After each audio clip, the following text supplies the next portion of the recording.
കറിവേപ്പിലയിൽ ധാരാളം anti oxidant ഗുണങ്ങൾ അടങ്ങിയിട്ടുണ്ട്. ഇത് ഓക്സിഡേറ്റീവ് സ്ട്രെസ്സിൽ നിന്നും സംരക്ഷിക്കുകയും വീക്കം കുറയ്ക്കാൻ സഹായിക്കുകയും ചെയ്യുന്നു.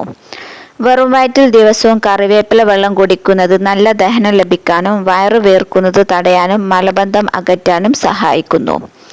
കറിവേപ്പിലയിൽ ധാരാളം വൈറ്റമിൻ സിയും എയും അടങ്ങിയിട്ടുണ്ട്. ഇത് രോഗപ്രതിരോധ ശേഷി കൂട്ടാൻ സഹായിക്കും. കറിവേപ്പിലയിൽ അടങ്ങിയിരിക്കുന്ന ഗുണങ്ങൾ ഇൻസുലിൻ സംവേദനക്ഷമത കൂട്ടാൻ സഹായിക്കും. ഇത് ബ്ലഡ് ഷുഗർ അളവ് നിയന്ത്രിക്കുന്നു. കറിവേപ്പിലയിൽ ധാരാളം വൈറ്റമിൻ എ അടങ്ങിയിട്ടുണ്ട്. ഇത് കണ്ണുകളുടെ ആരോഗ്യം മെച്ചപ്പെടുത്താൻ സഹായിക്കും. കറിവേപ്പിലയിൽ ധാരാളം ആൻറ്റി ഇൻഫ്ലമേറ്ററി ഗുണങ്ങൾ അടങ്ങിയിട്ടുണ്ട്. ഇത് മുഖത്തെ പാടുകൾ, കരുവാളിപ്പ് എന്നിവ അകറ്റി ചർമ്മാരോഗ്യം മെച്ചപ്പെടുത്താൻ സഹായിക്കും. കറിവേപ്പിലയിൽ ധാരാളം അയണും ബീറ്റാ കരോട്ടിനും അടങ്ങിയിട്ടുണ്ട്. ഇത് മുടികൊഴിച്ചിൽ അകറ്റി ആരോഗ്യമുള്ള തലമുടി ലഭിക്കാൻ സഹായിക്കും.